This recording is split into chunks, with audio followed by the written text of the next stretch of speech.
Hey guys, Angie Chu here, and welcome to another episode of Crime and Tea. So I hope you guys enjoyed last week's episode on the mysterious case of Elisa Lam. Today we've got a case of, it's a different story, but it has some similarities. A lot of people mention Elisa's case and this case in the same vein because it's another mysterious death that has a ruling, but there's some shady stuff going on with it. But whereas Elisa's case, a lot of people see it as paranormal, this case people see it as murder. And of course we're talking about the case of Kenneka Jenkins. So something of note before we really get into this story is one of a 19-year-old girl who went to a big hotel party with her friends, and there was a lot of drinking, there might have been some drug use, and before anyone tries to get into the, oh, well, she shouldn't have been drinking underage, she shouldn't have been partying in a hotel room. Look, we've all been there. Like, we've all gone to parties. Most of us drank underage. You know, most people, if they say whether they drank or not, that they did not go to some big wild party with friends, you know, most people who say they didn't are lying, and the few that aren't lying, I actually feel pretty bad for you. I feel like you missed out on a part of your adolescence if you didn't do that, and go out with some friends and have some fun. Like, break loose now. You need to break loose at some point. But we are not going to victim blame this girl or anyone involved for choosing to have a night out as a means of what ends up happening. And like last week's case, this is another one where it's technically solved, but there's so many gray areas in it that, you know, there's still a lot going on. We're coming up on 3 years later this year, so we're going to go ahead and get into the case, and maybe someone listening has more insight that they can give to the family to help to resolve this.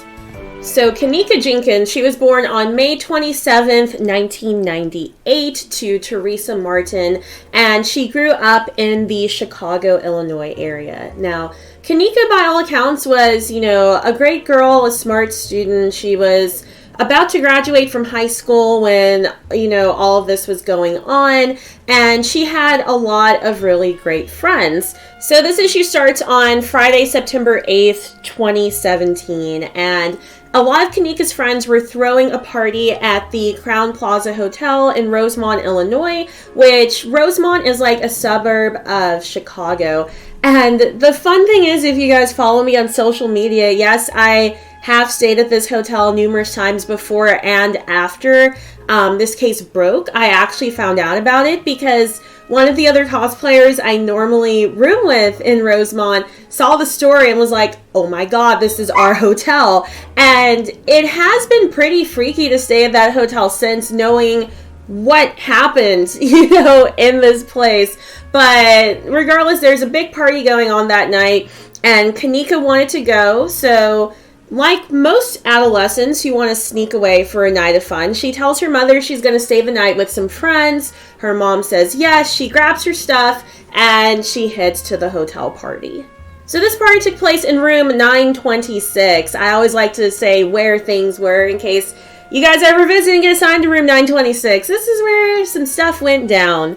But Kenneka, by all accounts, like, she was drinking some cognac and that was about it. There was marijuana and some other party drugs in this room, but no one saw her consume any of these drugs, and they didn't even see her drink a ton of the cognac. She just had a little bit, and what most people saw is that she very quickly was not acting like herself, especially for the amount she had drank. And so a lot of her friends since then have said, you know, maybe she was roofied, maybe something happened to her, because she was not acting like the normal Kenneka, especially for how little alcohol she consumed that night.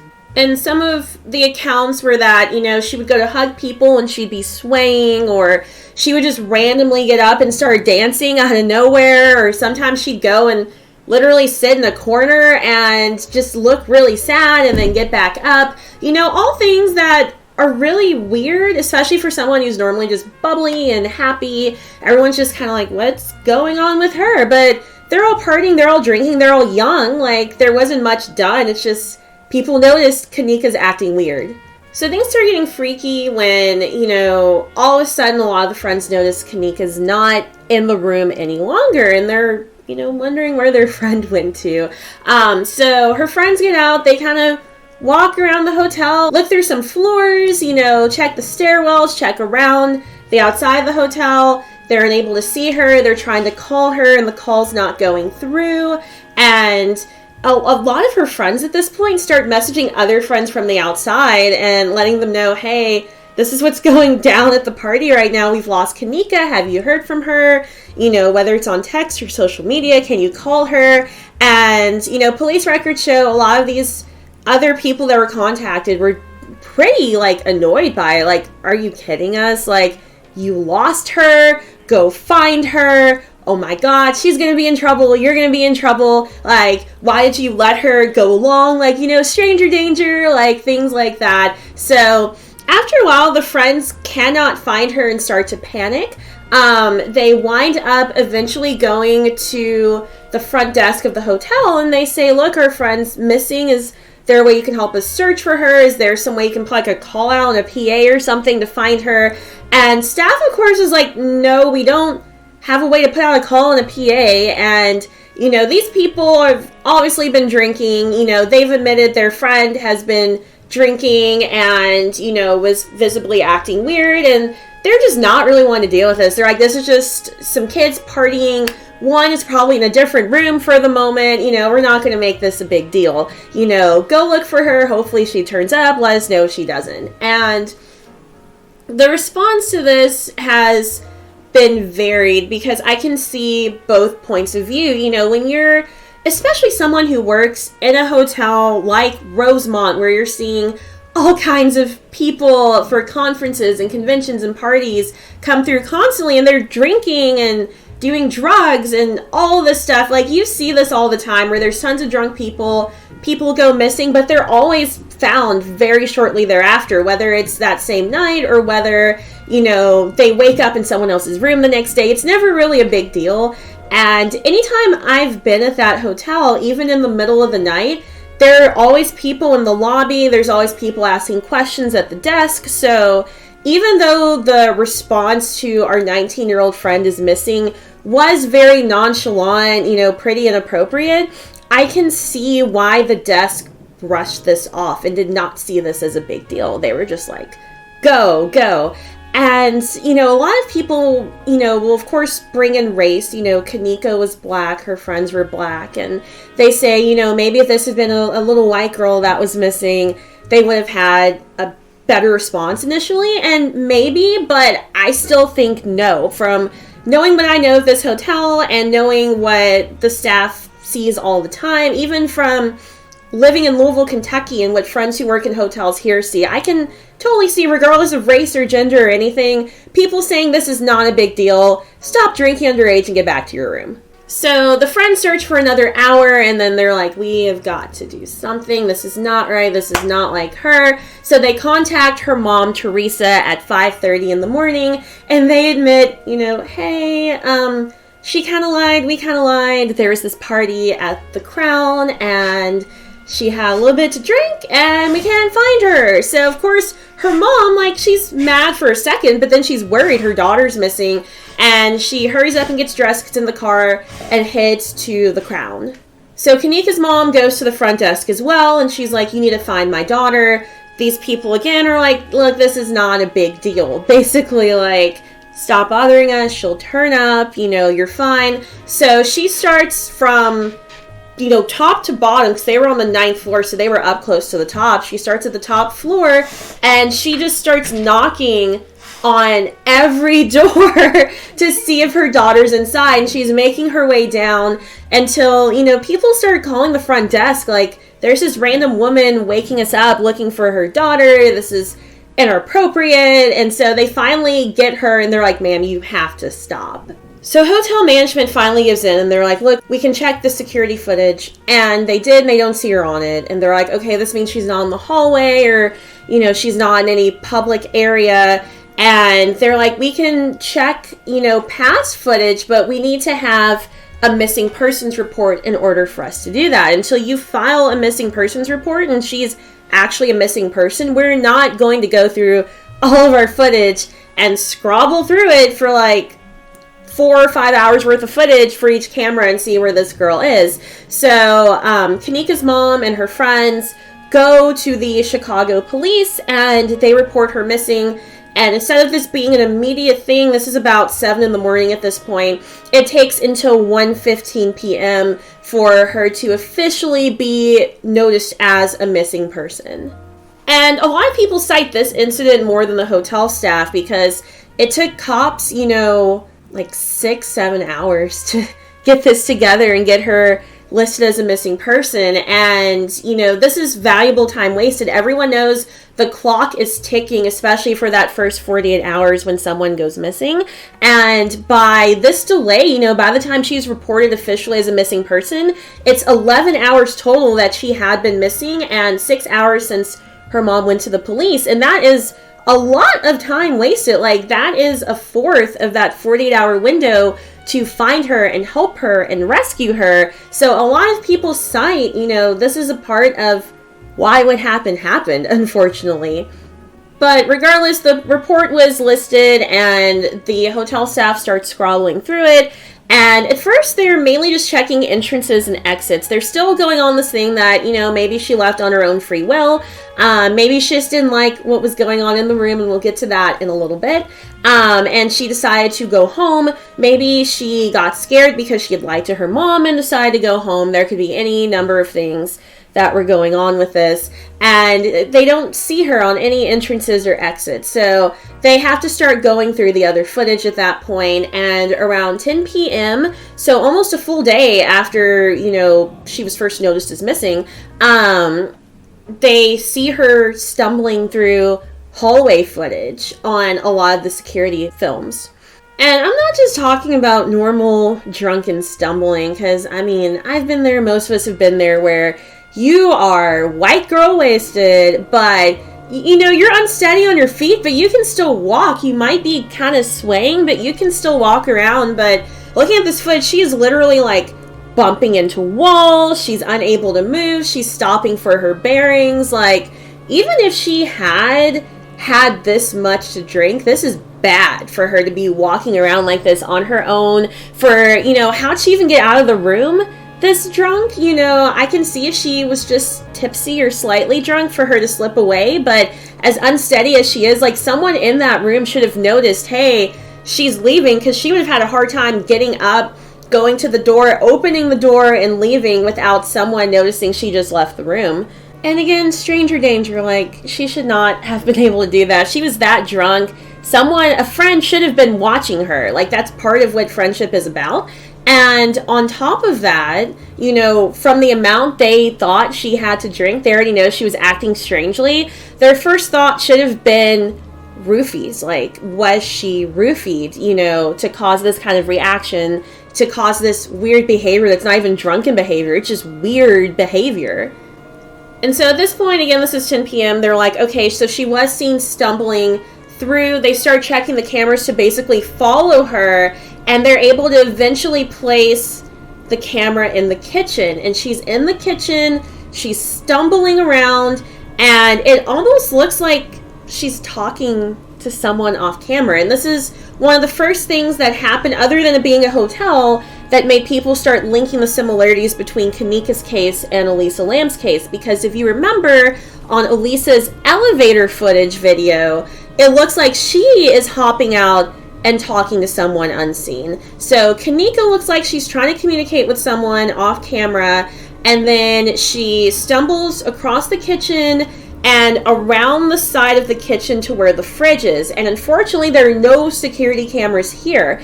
And the weird thing is, no one's ever seen leaving this portion of the kitchen. So if someone was in there that she was talking to, they were either in the freezer area or they were off to the side adjacent from the freezer area, and they vanished. Like, they had some kind of trap door or crawl space or escape method that they were able to use to get out without walking through the camera. And a lot of people who believe someone was there cite this had to be staff, because only staff would know these are where the cameras are. This is where there is not a camera anymore. This is how I can get away, basically. And it is Chicago, so it's not out of the thought process to think maybe there are escape hatches and stuff, because sometimes stuff goes down in Chicago. But, you know, that's part of why this conspiracy has come to light.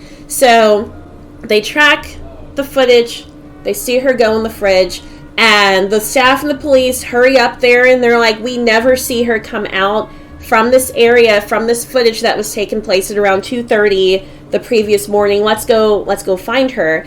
And they go upstairs, they go into the kitchen, they go into the fridge, and that's where they find Kenneka's body. Do you want a legitimate part-time job? And I mean a legitimate part-time job where you literally pick your own hours, when you work, and how much you work? Look no further than VIP Kid. VIP Kid is an ESL company, that's English as a Second Language company, from China. You, as a native English speaker, can work remotely from the privacy of your own home, and you don't need to know Chinese. Really, because if you do, you're not allowed to speak it. You just speak English. You can work hours each day or 1 hour per month. It's completely up to you. Most teachers make around $10 per class, so $20 per hour. I'd show a bit of myself teaching with a really cool setup, but I normally teach without makeup and without pants, so I can't really do that.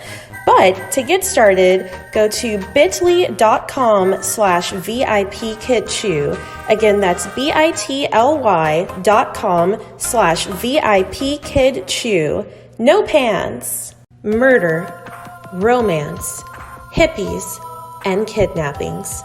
These are the elements that unfold in author Angela Nicole Chew's mystery thriller novel series, The Belle-Homme Chronicles.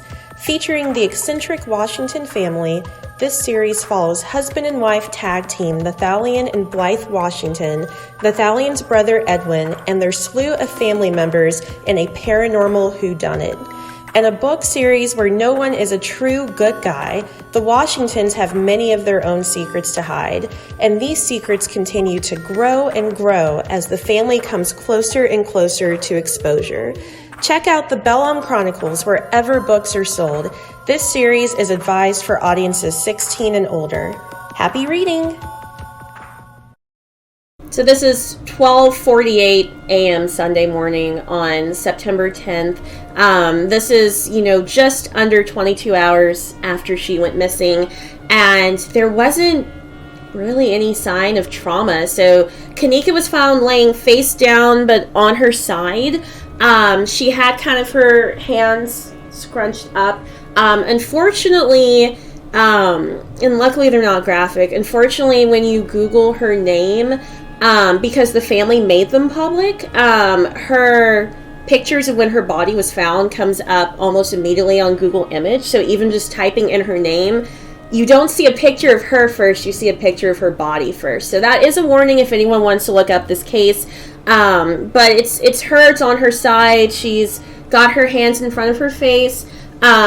She's missing one shoe, and there is a small cut on her foot, on the foot where that shoe's missing, but that's really the only thing. Some of her hair was kind of damp and frozen because of that, and they finally took a reading inside the freezer area after the door had been open for 2 hours. So it had warmed up by that cold air escaping by this point, and it was 34 degrees Fahrenheit, which is 1 degree Celsius for y'all outside of the United States. So it was very cold in there. And again, this is another big reason why a lot of people cite the lack of urgency, both of the hotel staff and of the Chicago PD, because Kenneka's cause of death turns out to be hypothermia. She literally froze to death in there. They cite the shoe being off and her jacket being askew, as whenever someone is freezing to death, one of the body's last things as the nerves are freezing is they get hot, as if they're on fire, and they think, it's seen with a lot of people who freeze on mountains. They are naked or partially nude because they overheat, or they think they're overheating, and they take off their layers, and that makes them freeze faster. They're thinking Kenneka tried doing the same thing, but she was so intoxicated that, you know, she couldn't really fully undress. She managed to get off a shoe and part of her jacket, and that's it. Her toxicology showed no drugs, so she was not on marijuana or any of the street drugs that were in there, but they were able to detect alcohol. She did have a blood alcohol level of 0.125, which is over the legal limit to drive. So again, not enough by any means for her to have been as drunk as she was on that footage, and to be acting the way she was in the room, but she had consumed the cognac, which other friends had admitted to. But again, this is what her blood alcohol was at the time she had passed. No one knows how long she was in that freezer until she froze, so that was a chance for her blood alcohol level to come down until it, you know, unfortunately couldn't come down any further. The only other substance in her system was topiramate, which is a drug used to treat migraines and epilepsy, which Kenneka also suffered from, and she had the normal amount in her system, so she hadn't forgotten to take her meds and been weaning herself off. She also was not ODing on the meds. She has had the normal amount of topiramate in her system, as well as the alcohol, and with the amounts in her system at the time of her death, there was not enough to mix and cause any kind of reaction like that. So of course this is a tragedy. A 19-year-old girl is dead, but the story doesn't stop there. You know, not only do you have the negligence of the hotel staff and the Chicago PD, but there's also the issue of why are her friends acting so suspiciously? So almost immediately, Kenneka's friends' stories changed constantly, which is always a giant red flag.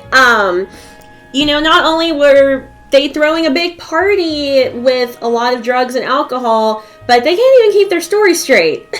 Like, it's bad enough when you've over-rehearsed the story and everyone can tell, like, it is a story. Like, everyone's been given the same details to tell the exact same way, but they are spouting off all different kinds of things. So, of course, you have the friends who from the beginning had texted and said, oh my god, Kenneka is missing, you know, have you heard from her? So that's out from, like, the time she went missing. But then you go further from that, and you have some friends telling people they saw her leave and just didn't do anything about it, but then these friends didn't tell the other friends they saw her leave. You had one or two friends who said she left to go to another room to retrieve a cell phone. There was one person who said she went to the lobby because she had left her cell phone down there. Some people just said, you know, she knew other people in the hotel and went to see those people in the hotel. Like, everyone has a different story of what happened with this incident. So all of this confusion leads people to really look into who was at the party. And what makes this easier is people have been streaming the party on Facebook Live from the time it started to the time she went missing. All different kinds of people were streaming because they had a dude, like, literally DJing in this party. And, you know, the kids didn't really care. They were showing their drinking. They were showing the drug use and stuff. They were just having fun. But the problem was with Kenneka's best friend, Monifa Shelton. So Kenneka and Monifa had been best friends for quite a while. They'd had a falling out, and this was kind of their getting back together moment. Kenneka was going to the party to see a lot of friends, but also to really be able to hang out with Monifa again. And this is a warning that I have for pretty much everyone. If you ever have an incident where there's someone you had a falling out with and all of a sudden there needs to be this kumbaya moment, it should not be in a hotel party with drinking and drugs. It should not be in an isolated area. It should not be in one of your homes. Like, that is not what you're supposed to do, because you don't know what that person's intentions are. You don't know if they're really trying to make up with you or if they're trying to get to you. My advice for anyone this might happen to, and this is advice I've taken to meet in a public place like a Starbucks or something, and let another friend who you trust, who you know for sure they're on your side and not this other person's side, be like, hey, I'm meeting up with them at this Starbucks at this time. Text them that you're going in, and text them when you're leaving, or even in between, like, I'm still doing okay. So that way they know what's going on. Because what ends up happening is Monifa is one of the ones who gave Kenneka a drink. So then, the thought process is, was there roofie in it that just didn't show up in toxicology based on when Kenneka did pass?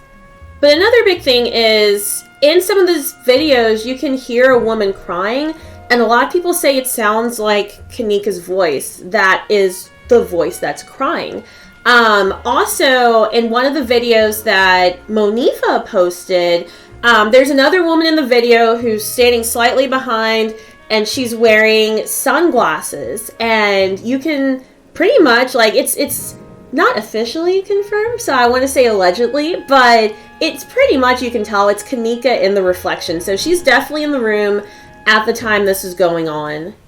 And in another video that wasn't posted by Monifa, but was posted by one of, their mutual friends, it was a guy's video, and you can hear someone talking about, we're about to commit a murder, or let's go do a murder. And, that's just really weird. Like, in my friend circle, I've heard people say that, but there's been a game of Mario Kart up on the TV when this is going on. And for just a party like this, especially where someone less than 24 hours later is found, killed, like she died somehow, it's really concerning that there's these videos talking about committing a murder or getting rid of someone, especially when one of the people involved was previously having a rift with Kenneka, and this was supposed to be their big meetup. And a lot of these friends were more of Monifa's friends than Kenneka's, so, they're not going to be paying as much attention to her. They're not going to have as much loyalty to her, even if, they did know what was going on. And again, I want to reiterate, no charges or official things have ever been filed on any of these friends, so do not come at me and say I said they did it. But even if these other people attending the party truly had no idea any of this was happening or didn't know who Kenneka was, they're not going to be looking out for her. She's just the weird drunk girl crying in the corner like an emo kid. And so some people started saying they're, by listening to all the different videos, listening to some of the background discussions where, of course, there's the main people talking on camera and then you've got the music behind it, but listening to, in the background, enhancing voice, listening with people are saying when they think the camera can't capture them, there's this wacky conspiracy that's come up over and over again where Kenneka's friends paid someone $500 to rape her, basically. Like they paid a dude $500 to basically give Kenneka to him and have sex with her. And, even if this was the case, it didn't happen because the rape kit that was performed at Kenneka's autopsy showed that there had been no recent sexual contact. So she was not raped. So she was definitely not raped, between the time she went missing and the time she was discovered. And that's a great thing. But then the thing is, maybe they did pay this money and the rape didn't go off. Maybe they sent her to go visit dude and then he was gonna abduct her and assault her then, and she stumbled into the kitchen. It's just a wacky conspiracy made up of different audio from these different videos. And of course, very quickly, almost immediately, people were blaming Monifa Shelton and the other people at this party for first Kenneka being missing, but then secondly for Kenneka being dead. And Monifa goes onto her social media and she is super upset. And again, this could be legitimate where she did not know anything that happened. And she's really just I wanted to reconnect with my best friend and now I don't get that opportunity. And so I've got some of her posts pulled up. So this is one that she posted, after Kenneka had been missing for a few hours before she was found. And I try to keep this podcast PG so anyone can listen to it, but there is some explicit language in here just because I want to read what she posted. So her post when Kenneka was missing is, "Come home so I can see your big ass smile. I don't know how to feel right now. I'm literally sick to my stomach. I love you so much and I hate that this is even happening to you right now. I'm over here praying for you, baby. Wherever you are at, I hope you're okay. Know that God's got you. praying emoji. And then she tags Kenneka Jenkins' name on it. So then on September 10th, you know, after the news has broken that Kenneka was found and she was found dead, Monifa gets on Facebook again and she says everybody knows that our bond was tight. And she's got the crossed fingers emoji and then the two girls holding hands emoji. And she says she was the sweetest friend. I was the mean friend. Motherfuckers know I didn't play about her and she didn't play about me. And she's got another crossed fingers emoji, the emoji of the two girls holding their hands. And this time she's got the flex emoji. So, okay. But she says, I'm so sorry that this happened to you. You didn't deserve it. And then she has a heartbroken emoji and a sad face. I'm missing the fuck out of you. Hashtag sister for life. And then later that day, she wrote, please come home to me. Gee, this shit is so bogus. I was drunk and not looking out for you. That's where I fucked up. If I could turn around, I would have done anything different, but I really thought you were behind me the whole time, G. It's hurting me, bro, knowing that I didn't have you like I was supposed to have you. It's my fault. I'm so sorry, G. Please come home. Please be safe. God, please let her rest in peace. And then she tags Kenneka again. And there's a few more posts like that, but, you know, it seems like this girl is actually hurting. And so it's a thing of maybe Monifa didn't know what was going on either, and these other people who really didn't know Kenneka might have just heard she was coming and done something to her. Anyway, it goes. You know, this is where it kind of ended with her friends, because it's been almost 3 years. Nothing else has come from this. It's suspicious. Their stories changed. I'm sure they're all listed as possible suspects, but nothing has come from this at this point. The biggest thing that has happened from this is because of the negligence that had happened. Kenneka's family hired an attorney, Jeffrey Fisher, and they wound up in 2018, so a year after she had passed, they wound up filing a $50 million lawsuit against both the Crown Royal Plaza Hotel in Rosemont and against the Chicago PD. And some of the things this lawsuit shows are pictures of a freezer door showing that it had a lock button from the outside. So they suggest someone might have inadvertently locked the freezer door shut. And because of, you know, their lack of response time, she could have been found while she was still alive.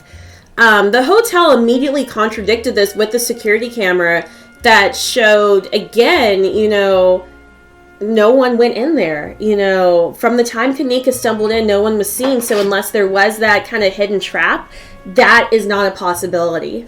They also said that the footage seemed not to be at the actual freezer door, because it latched shut, but apparently didn't have a lock. So they're like, we don't know what freezer door you're submitting, but it's not our freezer door.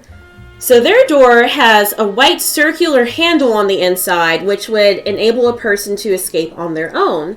And it showed at the time Kenneka was found, it was in good working order. So then it comes to the thing of, why did she not escape? And again, with how she was acting, you know, barely able to walk as it is, maybe she just legit couldn't get the door open. It's a freezer door.